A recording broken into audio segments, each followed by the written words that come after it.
like, okay, you know what? I'm going to get I'm going for the hottest bag. The hottest bag, I swear, they go out of style faster than a pair of Jordans. Hi, thanks for tuning in. My name is My Love for Lux, and today I'm going to be talking about buying first luxury handbag.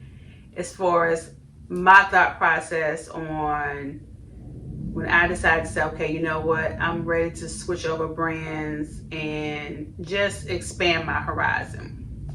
So stay tuned. So for me, one of the first things I did was I actually looked at what bags was I currently carrying. Back in high school, I had a Gucci. It was the round Gucci with the small GG. As years progressed, I'm ready to dip back into Gucci and look into Louis Vuitton. With the contemporary brands, they use the inspired versions of luxury handbags. So you kind of get a feel of what you would like in the luxury world based on what you gravitate to in the contemporary world. I had two of the Duniaberg Florentine satchels, which are comparable to the Speedy Bandolier. I used those two bags relentlessly. So I knew for me, the Speedy would be a no-brainer. But I also noticed that I never used the strap. And although I love the look of it, I never, ever used those straps. I always use those handheld. So I said, okay. So I knew whenever I would do this, whenever I decided to get the Speedy, hands down, it would be the classic version. For my Duniaberg totes, I use those every single day, and I still own those totes. And I remember, oh my gosh, these would be so awesome if the straps were shorter and I could use those as a handbag. So again, for me, the Never Full, it was a no-brainer. Okay, the Never Full, which is what these are, except that they modified them. However, those two were not my first Louis Vuitton bags. I actually had a delightful MM in the Bing. And before that,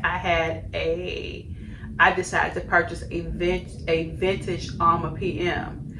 Now, what I'll say about that, purchasing a vintage Louis Vuitton before purchasing a newer style, I was in for a culture shock because the quality and the craftsmanship had changed a little bit. So I was like, okay.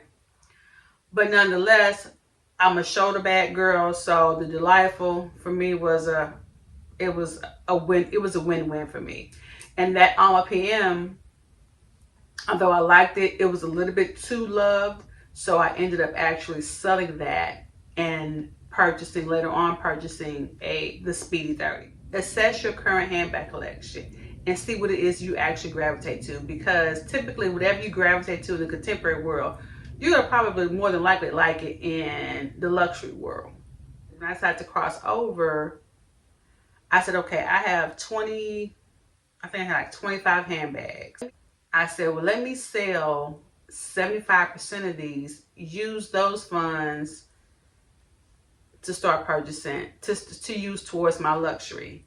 And that's what I did. So in my mind, I was actually getting those free because I'd already spent the money. It's my story, I'm sticking to it. So that's how I initiated funding my luxury handbag. I break luxury handbags into monetary brackets. Anything that's 2,000, or I'll say anything that's 2,500 and less. Anything from 2,500 to about 4,000, and then anything from 4,000 on up. If you're starting out, there are handbags that are $2,500 and under that are absolutely beautiful. And you're actually, again, you're able to get the experience, you're able to enjoy the experience of luxury build your collection, and then just kind of just work your way up from the 2,500 to the, I say, and it could be 5,000. I'm just saying 2,500 to 4,000, because I feel like once you hit that 4, it's a whole new ball game. Now I see a lot of people say, oh, well, you know, what is your dream bag? And some people say, oh, my dream bag is a Chanel, or my dream bag is an Hermes Birkin. If that is your dream bag, say the Chanel medium, the Chanel jumbo, I'm just using those as examples, and people say, oh no, focus on that, don't settle. I feel like you're missing the opportunity of so many beautiful handbags from other fashion houses, from Fendi, Prada, Gucci, Louis Vuitton.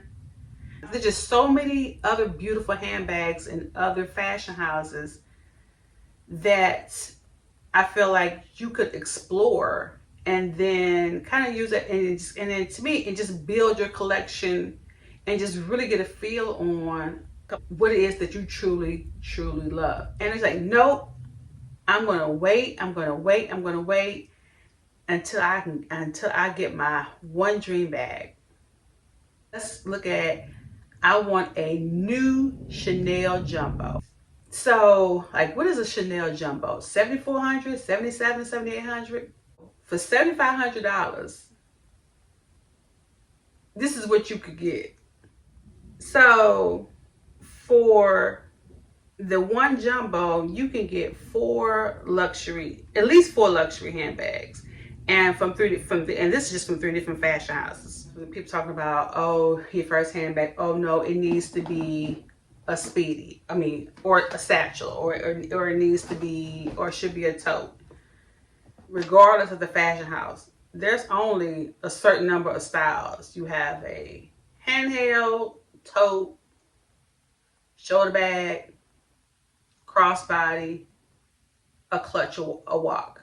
That's pretty much it. Look at what is it that you gravitate for. If you know you are a shoulder bag girl, and you know you love your totes, and you know those are your ride or die, then you know you're not gonna use this. And if you know you are a handheld girl or guy, and you know you love a leather handbag, well then again, you know this is not gonna work for you. And this is probably not gonna work for you, because this is not leather. They do have this in leather, but it's more of a shoulder. It's not a handheld, it's a tote. And I know a lot of people say, you know, you should always look at the resale value. Here's my thing on the resale value. You make the resale value your primary focus, you almost take the joy out of searching for the luxury handbag, because you already have it set in your mind, oh, I'm not gonna like it, or oh, I'm gonna sell it. So you end up narrowing your options, focusing primarily on handbags that you know you can sell versus what you really like. Although the resale value, it is important, don't put so much emphasis on that, because when you do, I feel like that's when a lot of times people end up with the 2 handbags that I see on the resale market all the time. And that is, and I'm just going back to Louis Vuitton, and that's these 2. Oh, I'm really not a tote person, but everyone says these are great to buy because they're great resale value. Oh, I'm really not a handheld person, but everyone says, oh, these are great to buy for resale. And so they end up selling it. And so I just really feel like when you focus on resale value, or when you focus on what's the most popular, what's the most trendy, instead of what you actually like, what fits your lifestyle, then you end up wasting time and money. If you go off of what's currently in style and trend, and like, okay, you know what, I'm going to get I'm going for the hottest bag. The hottest bag, I swear, they go out of style faster than a pair of Jordans. This bag here was in style 7-8 years ago. And now it's like it's a dinosaur. Because even a bag like the Chanel Classic, you know, I see some people say now, oh, that bag is common or it's regular or everyone has it. So now the Chanel 19 is the it Chanel bag. 5-6 years ago, oh my gosh, it was hot as fish grease. Everybody wanted it. Everybody had to have it. Now it's like, what's another bag? The multi-pochette accessories. That was the hottest thing since sliced bread, and now it's kind of died down. So I said all of that to say, stick to your vibe, because if you base it off of what is the hottest thing, you will mess around and spend a lot of unnecessary money. Typically, I would say also to consider the pre-loved market, but what I'm starting to notice is that the pre-loved market has become more expensive in many cases than just going into the actual store, which is bananas. Hope you enjoy. Thanks for watching. If you like this video, please click the like and subscribe button. And as always, stay safe, stay blessed, stay